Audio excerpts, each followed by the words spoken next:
안녕하세요. 조현 목사입니다. 지난 한 주간도 주의 은혜 가운데 다들 평안하셨습니까? 오늘은 교회력으로는 종료주일입니다. 그리고 고난주간 한 주간을 지난 다음에 이제 부활주일을 맞게 되죠. 참 의미 있는 날인데 또 저희들 여러 가지 여건으로 인하여 선하게 얼굴 대하지 못하고 이렇게 또 영상으로 예배하게 됩니다. 옛적의 종려주일에는 우리가 팜 선데이라고 하는 것처럼 종려가지, 그 야자수 가지를 흔들면서 서로 예배하고 또 예배가 마치면 중세시대에는 그 옆에 교회까지 이 종려나무를 이렇게 서로 흔들면서 호산나, 우리 주님을 찬양했던 그 풍습을 따라서 말입니다. 종려나무 가지를 흔들면서 이웃 교회까지 또 온 교우가 행진하는 그런 풍습도 있었다고 하는데 저희들은 함께 모여 행진은커녕 함께 모여 예배하기도 어려우니 이거 어찌합니까? 속히 이 시절이 지나가서 저희들도 예전처럼 자유롭게 얼굴 대하고 또 한마음으로 한자리에 모여 예배하게 될 그런 날들이 속히 오기를 또한 고대해 봅니다. 오늘 종료주일 예배 이렇게 영상으로 드립니다마는 여러분들의 마음이나 제 마음이나 예배하는 마음은 다 한 가지로 같을 거라고 생각합니다. 우리 호산나 종려나무 가지를 흔들었던 그 예루살렘의 군중들, 비록 목적은 조금 달랐지만 그래도 그 주님을 환영하는 선한 마음만 우리가 기억하면서 함께 기쁨으로 종료주일 예배를 드리도록 하겠습니다. 경배찬송 621장 찬양하라 내 영혼아 함께 부르면서 예배의 자리로 나아갑시다. 찬양하라 내 영혼아 찬양하라 내 영혼아 온 마음과 정성 다하여 주 찬양하라 경배하라 내 영혼아 경배하라 내 영혼아 온 마음과 정성 다하여 주 경배하라.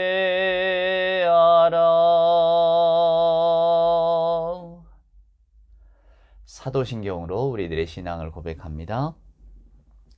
전능하사 천지를 만드신 하나님 아버지를 내가 믿사오며 그 외아들 우리 주 예수 그리스도를 믿사오니 이는 성령으로 잉태하사 동정녀 마리아에게 나시고 본디오 빌라도에게 고난을 받으사 십자가에 못 박혀 죽으시고 장사한 지 사흘 만에 죽은 자 가운데서 다시 살아나시며 하늘에 오르사 전능하신 하나님 우편에 앉아 계시다가 저리로서 산자와 죽은 자를 심판하러 오시리라. 성령을 믿사오며 거룩한 공예와 성도가 서로 교통하는 것과 죄를 사하여 주시는 것과 몸이 다시 사는 것과 영원히 사는 것을 믿사옵나이다. 아멘. 오늘 우리가 함께 할 성시는 129번 종료주일 성시가 있습니다. 교동문 129번 종료주일 성시를 함께 교독합니다. 시온에 따라 크게 기뻐할지어다. 예루살렘에 따라 즐거이 부를지어다. 보라, 내 왕이 내게 임하시나니 그는 공의로우시며 구원을 베푸시며 겸손하여서 나귀를 타시나니 나귀의 작은 것 곧 나귀 새끼니라. 내가 에브라임의 병거와 예루살렘의 말을 끊겠고 전쟁하는 활도 끊으리니 그가 이방 사람에게 화평을 전할 것이요 그의 통치는 바다에서 바다까지 이르고 유브라데 강에서 땅끝까지 이르리라. 앞에서 가고 뒤에서 따르는 무리가 소리 높여 이르되 호산나 다윗의 자손이여 찬송하리로다. 주의 이름으로 오시는 이여 가장 높은 곳에서 호산나 하더라. 아멘. 오늘 예배 찬송은 찬송가 149장입니다.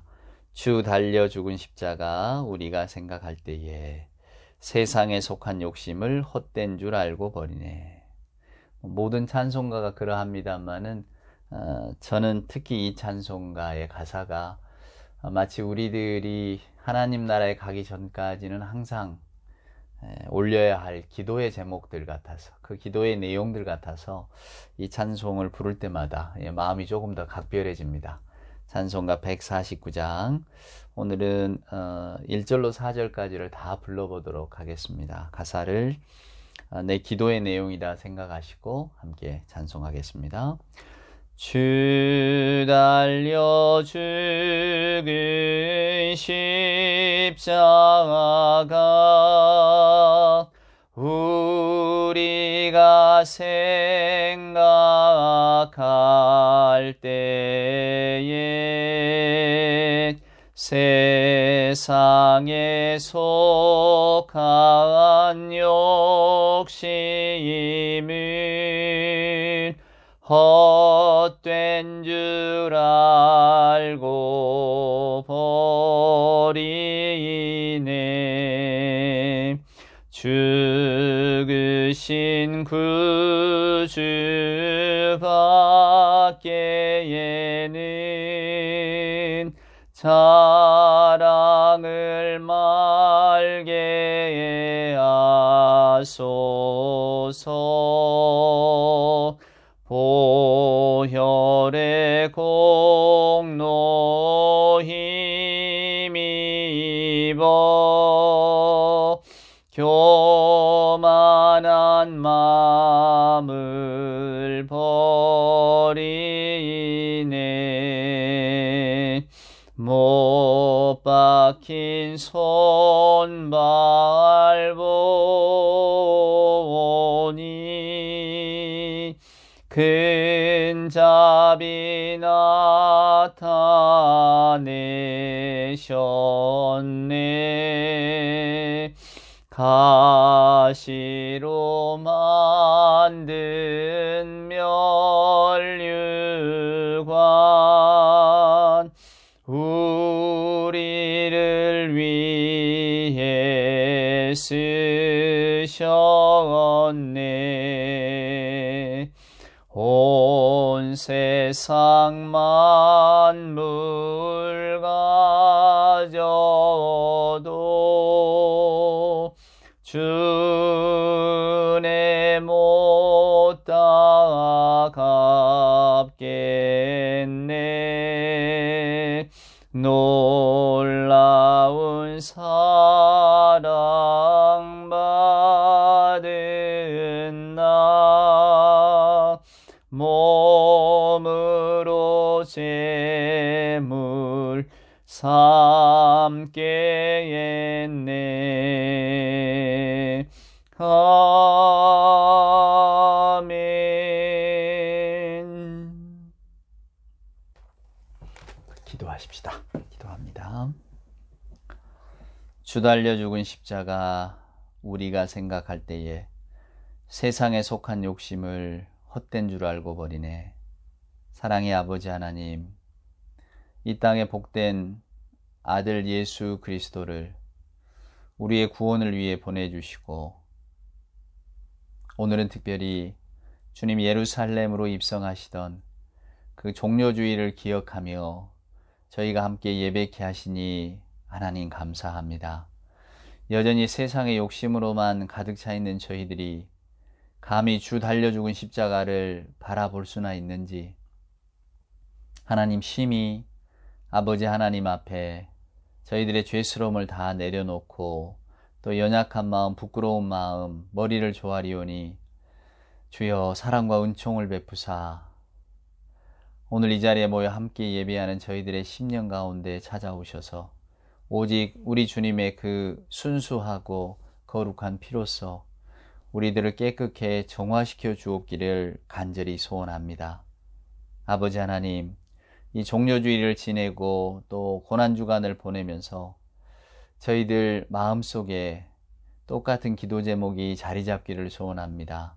함께 부른 149장 찬송가의 이 가사와 같이 오늘 이것이 우리 모두의 기도 제목이 되게 하시고, 또 하루하루 고난주간을 보내는 동안 저희들의 마음 가운데 새로운 결심과 기도의 제목이 하나님 떠오르게 하여 주시옵소서.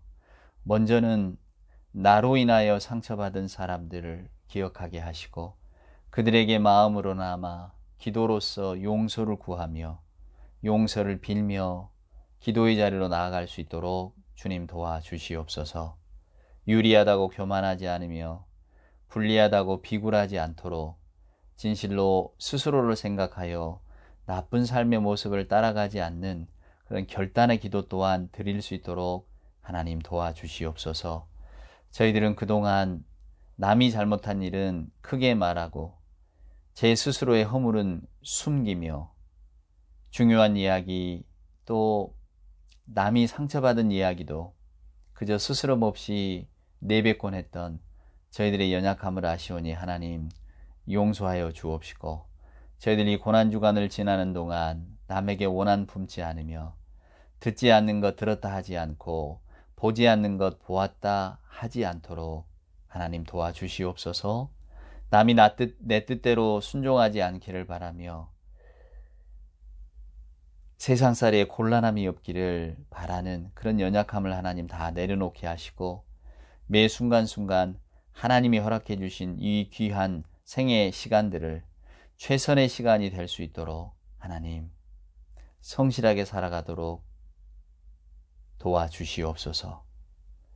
세상을 정의롭게 살기 위해 하나님 저희들의 마음을 다잡게 하시고 누가 내게 작은 선이라도 베풀었다면 꼭 갚는 마음으로 살아갈 수 있도록 주님 도와주시옵소서. 남에게 지나치게 인색하지 않고 이익을 위해 남을 모함하지 않으며 탐욕에서 절제할 수 있는 힘을 하나님 기를 수 있도록 이 고난주간 저희들의 상하고 연약한 영혼이 함께 하셔서 우리 주님이 걸어가신 그 십자가의 길을 묵상할 때에 함께 올린 이 기도의 제목 모두가 우리의 삶에 그대로 이루어질 수 있도록 주님 도와주시옵소서. 누구보다 스스로에게 떳떳하게 하시고 스스로 자기를 속이지 말라던 사도 바울의 가르침과 같이 하나님 앞에도 늘 진실한 마음으로 나아올 수 있도록 주님 도와주시옵소서. 이 종료주일에 또 주께서 우리에게 주실 생명의 말씀을 기대합니다. 말씀 가운데 힘없게 하시고 그 말씀 속에 세상의 그 무엇도 이길 수 없는 세상을 바꿀 힘을 소망을 발견케 하여 주시옵소서. 주께서 예배하는 내내 함께 하실 줄 믿사옵고 예수님의 귀하신 이름으로 기도드리옵나이다. 아멘. 오늘 우리가 함께 묵상할 말씀은 창세기 37장에 나와 있는 요셉의 두 번째 이야기를 함께 보도록 하겠습니다. 창세기 37장 오늘은 12절부터입니다. 그의 형들이 세겜에 가서 아버지의 양떼를 칠 때에 이스라엘이 요셉에게 이르되 내 형들이 세겜에서 양을 치지 아니하느냐 너를 그들에게로 보내리라. 요셉이 아버지에게 대답하되 내가 그리하겠나이다. 이스라엘이 그에게 이르되 가서 내 형들과 양떼가 다 잘 있는지를 보고 돌아와 내게 말하라 하고 그를 헤브론 골짜기에서 보내니 그가 세겜으로 가니라. 어떤 사람이 그를 만난지 그가 들에서 방황하는지라. 그 사람이 그에게 물어 이르되 내가 무엇을 찾느냐. 그가 이르되 내가 내 형을 찾으오니 청하건대 그들이 양치는 곳을 내게 가르쳐 주소서. 그 사람이 이르되 그들이 여기서 떠났느니라. 내가 그들의 말을 들으니 도단으로 가자 하더라 하니라. 요셉이 그의 형들의 뒤를 따라가서 도단에서 그들을 만나니라. 아멘. 예. 오늘이 종료주일이잖아요. 예, 그래서 종료주일 말씀을 좀 전할까 하다가 여러분들 역시 아마 저하고 이렇게 예배하기 전에 또 다른 곳에서 예배하는 분도 계실 것이고 거기에서도 종료주일 말씀을 쭉 들으셨을 터인데 또 들으실 이유는 없지 않겠는가 하는 생각이 들어졌습니다. 물론 말씀이야 똑같은 주제를 가지고 또 이렇게 듣고 또 듣고 하는 것이 어찌 은혜가 아니라 할 수 있겠습니까? 그런데 저도 이 유튜브 동영상에 보면 제가 종료주일에 했던 설교가 있어요. 혹시 종료주일 설교가 궁금하시면 한번 그것을 찾아보셔도 될 것 같습니다. 그래서 오늘은 우리가 쭉 읽어온 창세기 37장에 있는 이야기를 가지고 계속해서 여러분과 은혜를 한번 나누어 보고자 합니다. 자, 우리는 요셉의 이야기를 지난 시간에 읽었습니다. 그 야곱의 가정에 요셉은 더한 아들이었는데 그리고 11번째 아들이니까 노바디입니다. 있으나 없으나 한 아들, 아무도 주목하지 않는 아들. 그런데 그 아들로 인해서 아무도 주목하지 않는 11번째 아들로 인해서 이 야곱의 가문의 모든 생명이 보존받게 되고 또 예수님의 어떤 육적인 계보가 계속해서 이어지게 되는 것을 우리는 봅니다. 즉 하나님께서 야곱의 12아들 가운데 이 요셉이라고 하는 아들을 통해서 하나님의 구원 계획들을 계속해서 이어나가시려고 작정하신 거죠. 그래서 오늘 우리가 37장에서 요셉의 이야기를 이제 읽기 시작했지만 요셉의 스토리가 우리 모두에게 굉장히 중요하게 다가오는 겁니다. 오늘 여러분 이 말씀을 한번 보셔요. 12절입니다. 그의 형들이 세겜에 가서 아버지의 양떼를 칠 때에, 자 이제 꿈 이야기는 끝났습니다.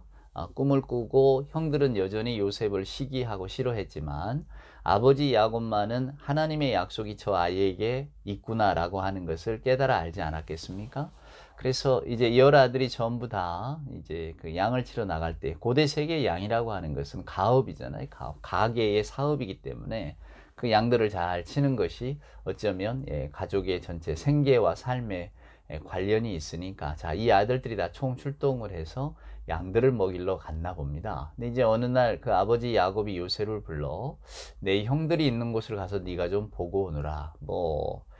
어떤 형식은 위문 형식이겠죠. 아유, 형님들 고생 많으십니다. 근데 야곱의 또 내심 속에는 과연 그들이 양을 잘 건사하고 있는지, 여전히 성실하게 일하고 있는지 아버지로서 여러 가지 것들이 궁금했으니까 일종의 위로 방문이자 또 때로는 돌아오면서는 이제 형태를 보고하게 되는 어떤 감시병의 역할을 맡겼을 수도 있죠. 근데 여러분과 제가 이 요셉의 이야기 가운데 놓치는 부분이 있어요. 그건 뭐냐면 요셉은 여기 이제 보면 한 17살 정도인데 이미 야곱의 이런 심부름을 갔다 올 만한 장성한 청년이 되었다는 겁니다. 자, 여러분 12절에 보면 세겜이라고 나오잖아요.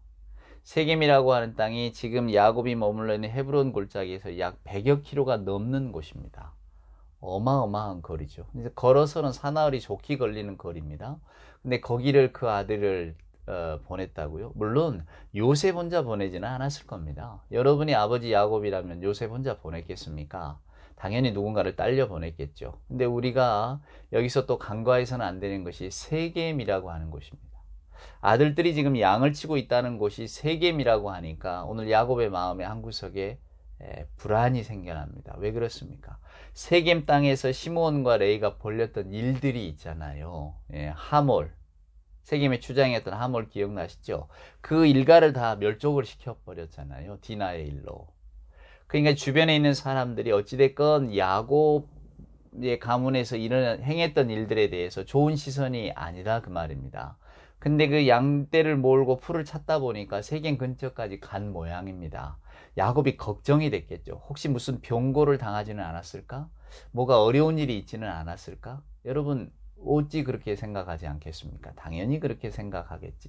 그래서 오늘 요셉을 한번 보내본 겁니다. 네 형들이 거기 세겜 땅에서 과연 양떼를 잘 치고 있는지, 또 세겜 사람들과의 옛적의 원한 때문에 갈등은 없는지, 아비로서의 마땅한 마음, 그 걱정하는 마음을 담아서 요셉을 보낸 거죠. 충분히 요셉은 그 먼 거리를 심부름 다녀올 만한 이제 장성한 청년이 되어졌습니다. 근데 그럼에도 불구하고 지금 이 아들이 아버지의 장막에 더불어 함께 머물고 있다는 것이 우리가 역시 야곱의 어떤 편파적인 사랑, 편애가 요셉에게 많이 머물러 있었구나 라고 하는 것을 또 한 번 짐작하게 하는 계기가 되죠. 양을 치러 나가는 것 신산스러운 일입니다. 들에서 자야 되고 또 풀 찾아 헤매야 되고. 근데 그 아들들을 이렇게 내어 보낼 때 야곱에게도 뭐 훈련시키고자 하는 마음, 혹은 그런 일은 또 마땅히 감당해야 되니까. 근데 요셉만큼은 곁에 두었다 그 말입니다. 그리고 이제 요셉에게 아들들이 세겜에 머문다는 소식을 듣고 요셉을 지금 보낸 겁니다. 이게 오늘 우리가 읽은 본문의 장면입니다. 자, 요셉은 아버지의 명을 받들어서 갑니다. 그런데 세겜 땅에 도착해서는 만나지를 못했어요. 그래서 성경은 들에서 방황하는지라 이렇게 그저 간략하게 묘사했지만은 지금 요셉이 굉장히 위험 속에 빠져 있는 상황을 그렇게 말하고 있는 겁니다. 물론 이 다음에 기다리고 있을 상황이 더 험하죠. 성경 기자가 미리 복선을 깔아놓은 것 같은데, 그래서 그 세겜 광야를 헤매다가 결국 요셉이 누구를 만나느냐, 지나가는 사람을 만나게 되고 형들의 안부를 물을 때에 네 형들 그 도단에 있더라, 이런 이야기를 듣게 됩니다. 그래서 지금 도단으로 가게 되는 거죠. 도단도 뭐 30km가 넘는 거리이기 때문에 또 꽤 오랫동안 걸어야 했을 겁니다. 그래서 드디어 도단에서 형들을 만났습니다. 이제 18절 이후입니다. 요셉이 그들에게 가까이 오기 전에 그들이 요셉을 멀리서 보고 죽이기를 꾀하여 서로 이르되 꿈꾸는 자가 오는도다. 자, 그를 죽여 한 구덩이에 던지고 우리가 말하기를 악한 짐승이 그를 잡아먹었다 하자. 그의 꿈이 어떻게 되는지를 우리가 볼 것이니라 하느니라. 예, 요셉이 오는 걸 보았습니다. 누군가 알려줬겠죠. 동생 요셉이 형님들을 위문하러 여기까지 왔습니다. 하인의 전가를 듣고 아마 이 형들이 서로 모의하지 않았겠습니까? 자, 꿈꾸는 자가 온단다. 우리 가면 저 꿈꾸는 자를 어떻게 해보자. 여러분이 야곱의 아들들의 오늘 이 음모가 괘씸한 것은 저와 여러분이 이렇게 볼 때에 이 사람들이 나가도 한참 나갔구나, 이렇게 생각하는 것이, 그의 꿈이 어떻게 되는지를 우리가 볼 것이라 하느니라. 죽이는 목적 하나가 딱 하나, 꿈 때문에 죽인다고 하는 것을 분명히 이야기하고 있습니다. 자, 저놈이 몇 해 전에 우리 앞에서 건방을 떨었지, 그 꿈속에서 우리 모든 형제들이 자기에게 절할 것이라고 하는 건방을 떨었지, 이제 한번 그 건방을 떨었던 꿈이 과연 이루어지나 볼까? 그리고 한 구덩이에다가 잡아놓고, 그리고 그 구덩이 속에서 죽게 만들자는 겁니다. 여러분, 구덩이가 얼마나 깊은 구덩이일까요? 이 고대 근동을 연구하는 분들의 말에 따르면 지금 이 요셉이 빠진 구덩이, 그때 당시에는 이 구덩이를 파는 일이 흔했답니다. 왜냐하면 물이 귀한 시기이기 때문에 양을 치거나 이럴 때는 물이 필수적이라 반드시 가는 곳마다 구덩이를 팠다네요. 근데 그 구덩이의 형태가 어떻게 생겼냐면 마치 요런 입구는 좁고 안에는 이렇게 넓은, 그러니까 안으로 들어갈수록 깊어지는 구조랍니다. 그래서 안으로 한번 들어가면 떨어지면 빠져나오기가 혼자 힘으로는 굉장히 어려웠다고 해요. 요런 뭐 이렇게 그런 구덩이. 그래서 평상시에는 그걸 덮어놓는답니다. 뭐 먼지나기 들어가면 안 되니까. 그러니까 뭐 그렇게 크지 않은 구덩이겠죠. 입구는. 그러나 그 안으로 갈수록 더 깊어진다니까. 그 구덩이에 집어넣는다는 것은 결국 지금 물이 없는 시기거든요. 물이 없다고 성경이 말하는 걸 보니까 그 구덩이에 집어넣는 것은 결국 거기에서 아사하라는 이야기입니다. 굶어 죽으라는 이야기예요. 누가 뭐 구해줄 사람도 없고 지나가는 사람도 없을 터이니 그냥 거기에서 죽어라. 얼마나 독한 이야기입니까? 형들이 말합니다. 우리가 저를 죽이자 말이야. 저 꿈꾸는 자의 꿈이 어떻게 되는가 보자. 형들입니다. 남이 아니고. 무섭죠. 이게 고대 세계의 현실입니다. 요셉의 행태, 요셉의 행위가 그들의 마음에 들지 않는다고 우리가 저 아이를 죽이자 했다는 거예요. 근데 그것이 그렇게 심각하게 그려지는 모의 상황이 아닙니다. 하나님께서 가인에게 이야기하시잖아요. 몸 밖에 항상 죄가 엎드려 있다. 그 죄가 너를 덮쳐서 너로 하여금 너를 주장하려고 하려지만 너는 항상 그 죄를 조심해야 된다. 죄에 지는 사람이 되면 안 된다. 뭐 이런 경고를 주셨지만은 가인 이래의 모든 우리 인류는 그 죄의 굴레를 벗어버리지 못했잖아요. 오늘 이 요셉의 형제들도 마찬가지입니다. 꿈꾸는 자가 온다. 우리가 저놈을 어찌하자라고 했을 때에 결국은 그들의 머릿속에서 나온 생각은 구덩이에 밀어서 죽여버리자. 죽음도 이토록 고통을 주면서 주는 죽음이 어디 있습니까? 그래서 그렇게 하자고 합니다. 한둘이가 아니에요. 거기 있는 모든 사람들이, 모든 형제들이 동조를 하는 겁니다. 그리고는 거짓말 하자는 거죠. 악한 짐승이 잡아먹었다고 해버리자. 근데 이 사람들이 놓치고 있는 게 뭡니까? 요셉이 가지고 있는 꿈을 누가 주신 건가요? 그가 꾼 건가요? 그의 비전인가요? 아닙니다. 하나님이 주신 겁니다. 맹자라는 책에 읽어보면 그런 이야기 나옵니다. 하늘이 어떤 사람을 큰 인물로 쓰려고 할 때에는 먼저 그 사람을 준비시킨다고, 단련시킨다고. 그래서 막 시련도 주고 고통도 주고 그걸 잘 이겨내면서 결국은 세상을 다스릴, 세상의 많은 사람에게 덕을 베풀 만한 그런 자리, 그런 사람이 되어진다고. 그러니까 고통을 겪고 나서, 고통을 이겨내는 훈련을 하고 나서 그가 그렇게 근사한 위인으로 성장하는 것이다. 맹자가 이런 이야기를 합니다. 그래서 우리는 그 말을 듣고 우리 주변이나 혹은 뭐 위인전들의 생애를 이해하거나 혹은 누구에게 들려줄 때에도 항상 이렇게 이야기합니다. 고생 끝엔 낙이 온다고. 또 하늘이 큰 인물을 내실 때는 다 고생을 시키는 법이라고. 그냥 고생 너무 한탄하지 말고 오히려 고생 가운데서 잘 이겨내서 더 훌륭한 사람이 되라고. 뭐 이런 이야기를 많이 하죠. 성경에 나온 이야기 아닙니다. 맹자의 이야기입니다. 근데 우리는 요셉의 이야기도 그렇게 읽어버리려고 하는 그런 욕구가 있습니다. 그게 편하거든요. 그리고 뭔가 그 영웅 같거든요. 나는 못하지만 내 자녀들에게나 혹은 내 후손들에게 들려줄 수 있는 정말 좋은 이야기, 귀감 아닙니까? 구덩이에 빠졌지만은 결국 그 구덩이에 건짐을 당하고 그래서 보디발의 어떤 집의 종으로, 물론 그냥 일반 종은 아닙니다. 지혜로운 종이었기 때문에 뭔가 집안 살림을 기록하고 맡기는 그런 역할을 맡겼지만 어찌 됐건 간에 종의 신분으로 보디발의 집에서 또한 누명을 품고 감옥에 들어갔다가 거기에서 결국 살아나는 이야기가 성경에 기록되어져 있잖아요. 그래서 많은 분들이 이 요셉의 이야기를 꼭 그런 영웅의 스토리로 읽으려고 무의식적으로 그렇게 읽는 것을 많이 보게 됩니다. 그러니 맞아, 하나님이 요셉을 크게 하시려고 이런 시련을 주신 것이지 요셉이 이런 시련을 겪은 후에야 결국 이제 하나님의 사람이 되지 않아? 뭐 이런 식으로 말입니다. 그래서 우리들에게도 젊은 날의 고생 사소도 한다지만 또 여러 가지 어려운 일이 있을 때 낭망하지 마십시오. 요셉처럼 일어날 수 있습니다. 하나님께서 요셉을 얼마나 사랑하셨는가를 보세요 라고 하면서 요셉이 겪은 고난은 당신이 지금 겪고 있는 고난에 비하면 엄청난 거였습니다. 뭐 그렇게 요셉 이야기를 읽으시려고 하는 분들은 제가 뭐 말릴 계제는 아닙니다만은, 그러나 지난 시간에도 말씀드렸듯이 요셉의 이야기는 영웅 스토리로 이야기하면 안 됩니다. 오늘 이 사람들, 오늘 이 형제들이 크게 간과하고 있는 게 뭐냐고 제가 질문을 드렸었죠. 그 꿈이 누가 주신 겁니까? 하나님이 주신 겁니다. 그러니까 요셉의 꿈은 자기가 꾼 꿈이 아니었어요. 내가 꼭 성공해서, 보란듯이 성공해서 애굽에서 아주 근사한 사람이 되고 많은 사람들이 내게 절하는, 나는 그런 비전을 갖고 있다. 높은 자리 최대한 올라가서 하나님의 선한 일도 하리라. 나는 그런 비전이 있다. 그런 식이 아니거든요. 어느 날 문득 하나님께서 그의 꿈속에 나타나셔서 꿈을 통해서 보여주셨습니다. 뭘 보여주셨습니까? 그때 당시 세계 최강국이라고 하는 애굽에서 장차 일어날 일들에 대해서 보여주시는 거예요. 요셉은 깨닫지 못하죠. 깨닫지 못하니까 막 떠들어대는 겁니다. 형님들에게 그 볏집들이 나한테 절합디다. 형님들이 묶은 볏집은 다 내가 묶은 볏집에다 절을 합디다. 우리가 지난 시간에도 보았지만 좀 철없는 이야기죠. 조금 더 나이가 들었다면 감췄을 것 아닙니까? 근데 하나님께서 요셉에게 그 꿈을 주신 이유가 뭘까를 한번 생각해 보세요. 그때 당시 세계의 질서는 애굽입니다. 이집트라고 하는 나라 중심으로 세상이 돌아갔어요. 그래서 사람들은 이집트는 영원할 거라고 생각했단 말이죠.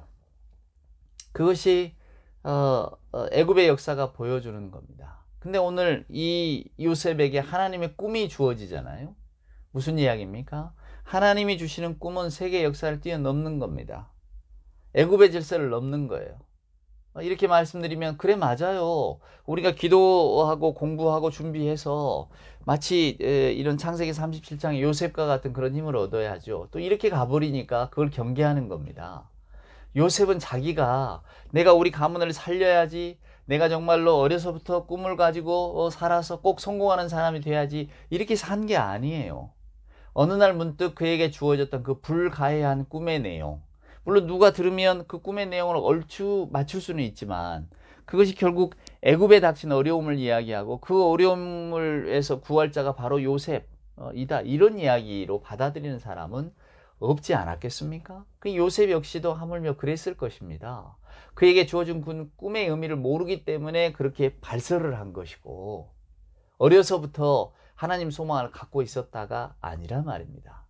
그래서 이야기는 그냥 그렇게 흘러갑니다. 오늘 형들은 안전한 삶을 누리고 있죠. 그들은 그들의 꿈이 흔들리지 않기를 바랍니다. 근데 이 노바디 11번째 아들이 갑자기 툭 꿈 이야기를 하면서 그들의 현실 세계가 흔들리기 시작하는 거예요. 그들은 막연하게 짐작했을 겁니다. 아마도 그 꿈은 우리가 가지고 있고 우리가 바라보고 있는 이 현실의 세계보다 훨씬 더 클 거야. 왜냐하면 우리가 얼치기로 믿든 어찌 믿었던 할아버지, 아버지 다 신앙생활을 보고 자랐잖아요. 그 마음속에 하나님을 향한 경외의 마음이 왜 없었을까? 나도 하나님을 잘 믿어보고자 하는 소망이 왜 없었을까? 뭐 어울려 다니느라고 혹은 뭐 이렇게 뭐랄까요? 그 형편이 잘 안 돼서 그랬을 수도 있습니다. 그러나 여러분, 분명한 것은 오늘 저나 여러분이 요셉의 이야기를 함께 읽을 때에 요셉의 이야기가 지향하고 있는 바가 무언가를 바라보셔야 돼요. 오늘 형들이 지금 생각하고 있는 이 세계, 그들의 세계를 파고드는 이 꿈, 그래서 이 형들은 이 꿈을 없애버리려고 합니다. 물론 나중에 애굽으로 끌려간 요셉의 꿈은 애굽이 강대국의 힘으로서 또 짓밟으려고 하죠.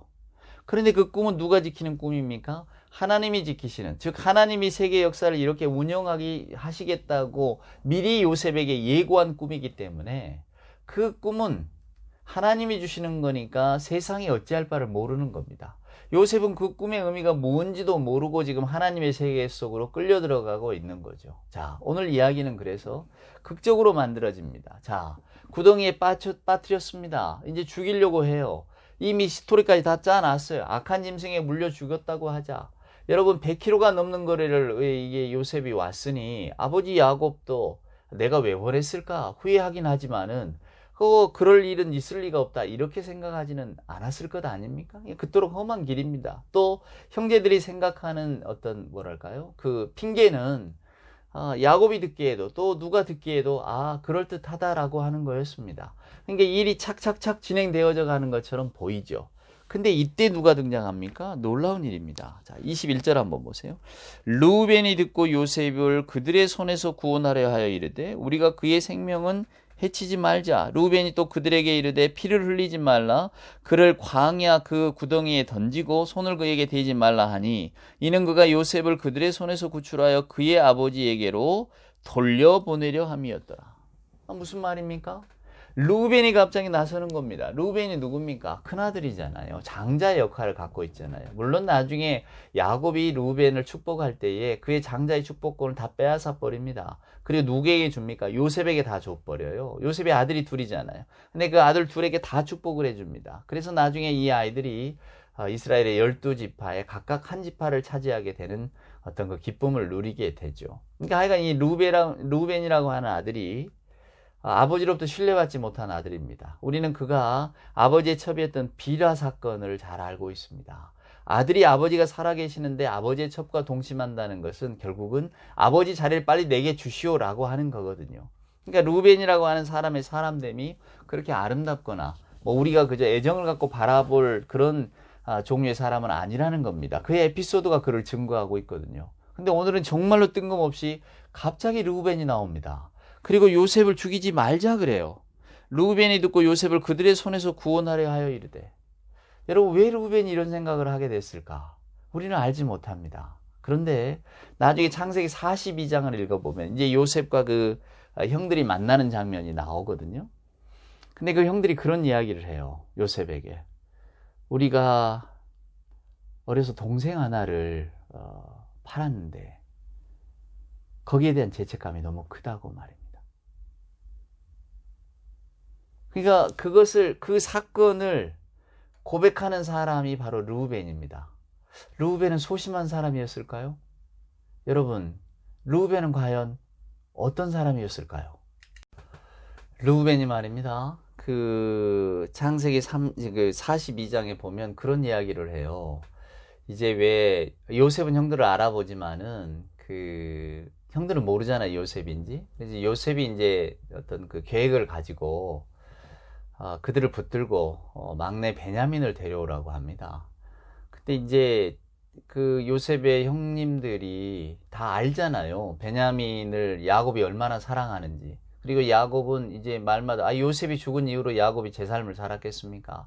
그러니까 하나 남은 라헬의 소생 가운데 하나 남은 베냐민을 얼마나 끼고 돌았겠어요. 근데 이 베냐민을 데려와야만 놔주겠다고 하니 데려오면 될 일이지만 어떻게 베냐민을 여기까지 데려옵니까?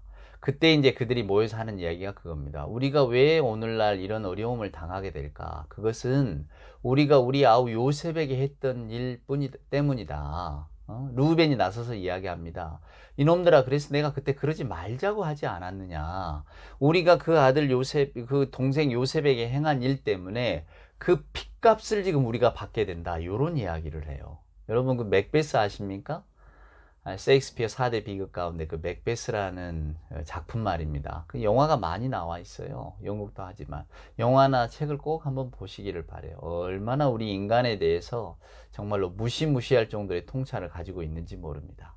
이 그 맥베스라고 하는 이가 스코틀랜드의 유명한 장군인데 전쟁에서 이기고 돌아오니까 물론 마녀들도 엉뚱한 소리를 했습니다만은 그 마녀들의 신탁을 듣고 나서 부인에게 말해주니까 부인이 무슨 이야기를 하냐면 왜 당신은 남자가 돼가지고 내가 한번 왕이 돼보려고 하는 생각을 못 하느냐고. 아내가 그렇게 부축이거든요. 그래서 결국 이 맥베스가 그 승리를 축하하러 온 덩컨왕을 죽이잖아요. 그리고 그 자리에 대신 차지합니다. 무수히 많은 사람들이 거기서 죽어나가죠. 나중에 이야기가 어떻게 흘러가는 줄 아십니까? 아는 분은 다 아시겠지만 이 맥베스의 아내가 미쳐버립니다. 정신이 이상해 오는 거예요. 무엇 때문에 그렇습니까? 피 때문에 오는 거예요. 내가 내 남편을 이렇게 부추겨서 결국은 덩컨왕도 죽이고 또 옆에 부하 장수들 그 가족들까지 다 멸족하고 그런 일에 앞장섰단 말입니다. 결국 자기가 뒤에서 부추긴 거잖아요. 이 레이디 맥베스가 그래서 무서운 여자입니다. 그런데 인간의 여러분 사람 됨이 얼마나 악독하다고 뭐 얼마나 가겠습니까? 죽이고 나서 이제 죄책감에 시달리는 겁니다. 밤새 헛것을 보고 신경쇠약에 걸리고 결국 죽어버리거든요. 맥베스도 말합니다. 이 내 손에 이 피를 어떻게 씻을 거냐고. 인간에게 있어서 이 죄책감이라고 하는 것은 여러분 무시무시합니다. 어쩌면 하나님이 우리에게 주신 어떤 최소한의 양심이 죄책감인지도 몰라요. 우리가 남에게 해코지를 하거나 남에게 잘못된 길을 가게 하거나 혹은 의도적으로 내가 뭔가를 모른 척 했을 때에 그 죄책감이 사라지지를 않습니다. 그러니까 우리는 그런 죄책감을 갖지 않는 삶을 살아야겠죠. 참 무서운 이야기예요.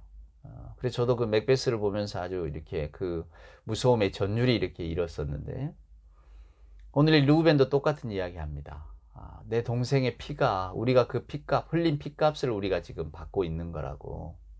이건 무서운 일이에요. 근데 하여간 그래서 이 르우벤을 보면 좀 소심한 사람인 것 같아요. 근데 그 소심한 사람이 왜 아버지의 첩을 그냥 이렇게 간통하는 그런 일을 또 저질렀을까 생각해 보면 글쎄요, 소심하기 때문에 또 그런 어떤 그걸 용감이라고 표현하기 좀 그러겠죠. 성급함이 나왔을까요? 성마름이 나왔을까요? 그렇습니다. 근데 어찌됐건 간에 이 르우벤이라고 하는 사람이 생뚱맞게 지금 이 형이 등장을 해서 그러지 말자 그래요. 그래서 결국 요셉을 다시 구덩이에서 이렇게 건져내고 다시 이렇게 팝니다. 그런 장면이 이제 우리가 창세기 37장을 이렇게 쭉 읽어보면 계속해서 등장을 하죠. 르우벤만 나온 게 아니라 또 유다라고 하는 이가 등장을 해서 야, 우리가 동생 죽여봐야 뭐 유익이 있겠냐. 그냥 팔아버리자, 저 대상들한테. 그렇게 해서 그냥 우리가 동생을 처리하잔 말이야. 근데 여러분, 그러면 자비를 베풀었네요. 자비 베푼 거 아닙니다. 그렇게 보시면 안 돼요. 이 옛적에 이 노예로 팔았다는 것은 다시는 못 돌아온다는 이야기예요. 그러니까 너 가서 죽을 고생 해라 말이야. 죽을 고생. 죽을 고생하고 살아라. 너 이놈 그동안 건방지게 아버지 사랑을 다 이렇게 받고 살았지. 그러니 너는 이제 가서 뭐랄까요, 고생 죽사게 하고 살아라. 뭐 이렇게 말하는 겁니다. 그래서 결국 요셉이 팔려나가게 되죠. 자, 이제 형들이 집으로 돌아옵니다. 돌아올 때 그 아버지 야곱에게 뭘 들고 갑니까? 채색옷을 들고 갑니다. 여러분, 이것도 놀라운 메타포 은유예요. 아버지 야곱이 그 아들 요셉에게 채색옷을 지어 입힌 이유는 너는 세상의 왕과 같은 삶을 살아라 하는 것 아닙니까? 그러니까 채색옷이 상징하는 것이 부귀, 영화, 성공이란 말이에요. 근데 오늘 이 아들들이 이 채색옷을 들고 오는 겁니다. 피를 묻혀가지고. 그러니까 성공하라고, 너는 세상에 둘도 없는 아들이라고, 자부심을 가지라고, 너는 앞으로 세상에 왕이 될 자질을 가지고 있다고, 너는 그런 삶을 살아야 된다고 온갖 축복의 마음을 담아서 채색옷을 입혀놨더니 이제 그 채색옷이 죽음의 증거가 되는 거예요. 그렇게 돌아오는 것 아니겠습니까? 놀라운 비유 상징입니다. 채색옷. 예. 살아 인생의 즐거움을 누리라고 입혔던 채색옷이 죽음으로 돌아오는 일종의 폐위잖아요. 그러니까 즉위식에 사용되어진 그 채색옷. 아버지는 그런 마음으로 채색옷을 지어 입혔는데 오늘 야곱이 받아든 것은 폐위. 죽음의 아들의 상징으로 이렇게 나오는 것입니다. 이게 오늘 야곱 집안에서 일어난 37장의 에피소드예요. 우리는 야곱의 그 마음에 뭐랄까요? 슬픔을 짐작할 수 있습니다. 어느 누가 이 자식 잃은 슬픔을 이해할 수 있단 말입니까? 공감할 수 있단 말입니까? 우리는 말로는 남의 슬픔에 쉽게 이렇게 공감한다고 말을 하지만은 막상 자기 일로 닥치기 전에는 이게 쉽지가 않습니다. 오늘 야곱은 그의 아들을 잃었습니다. 그냥 아들이 아니잖아요. 하나님의 약속을 받았다고 여겼던 아들을 잃었단 말이에요. 그럴 때 오늘 여러분 이 야곱의 심정이 어땠을까? 아마 채색옷을 받아들 때 부들부들 떨렸을 겁니다. 내가 이 아들은 하나님의 약속까지 받은 아들 아닙니까? 내가 특별히 사랑했지만 하나님의 약속을 받을 아들인데 오늘 이 아들의 삶이 이렇게 끝나버릴 줄은 누가 짐작이나 했겠습니까? 극적인 반전이 기다리고 있다는 것은 우리는 알고 있지만 그때 당시 야곱이 알았겠습니까? 여러분, 위로는 항상 서서히 오는 겁니다. 급작스럽게 오지 않아요. 우리가 어떤 여러 가지 기도의 제목을 가지고 하나님 앞에 엎드리고 급작스러운 하나님의 개입이 일어나기를 바라지만은 어디 그러합니까? 오히려 하나님의 약속은 더디 이루어지는 것이냐. 느려도 너무 느리잖아요. 맞습니다. 하나님의 약속은 서둘러 오는 법이 없어요. 서둘러 오면 우리가 우리의 연약함을 알지를 못합니다. 그래서 성경을 보면 도처에서 슬픈 이야기가 얼마나 많이 나옵니까? 라마에서 슬퍼하며 통곡하는 소리가 들리니 이 예레미야 31장에 읽어보면 나오는 이야기 아닙니까? 위로해도 위로할 수 없는 그런 슬픈 울음들이 도처에 있는 겁니다. 하나님의 약속은 더디 오고 우리가 살아가는 세상은 너무 빨리 흘러가고 이건 위로가 불가능한 여러분 슬픔의 현실이에요. 오늘 야곱이 처한 현실은 여러분. 그러니 누구나 다 이 이야기, 창세기의 이야기를 읽으면서 그 말할 수 없는 슬픔에 공감하면서 같이 눈물을 흘릴 것입니다. 하나님의 약속이 보장하는 것 같았던 미래가 오늘 현실, 이 거칠고 무자비한 현실, 바로 오늘에 의해서 아주 산산조각 나는 장면이잖아요. 근데 우리는 요셉을 살리시고 인도하시는 하나님의 은혜를 저 뒤에 가서야 알게 됩니다. 지금 이 37장에서는 알 길이 없는 거죠. 그래서 야곱도 절망하는 것이고 그래서 통곡하듯이 우는 겁니다. 이 불화의 도화선이었던 이 채색옷을 움켜쥔 채 말입니다. 내 아들, 내 사랑하는 아들. 눈에 넣어도 아프지 않을 내 사랑하는 아들은 어디로 갔는가? 오늘 그러지 않겠습니까? 그리워도 다시 볼 수 없는.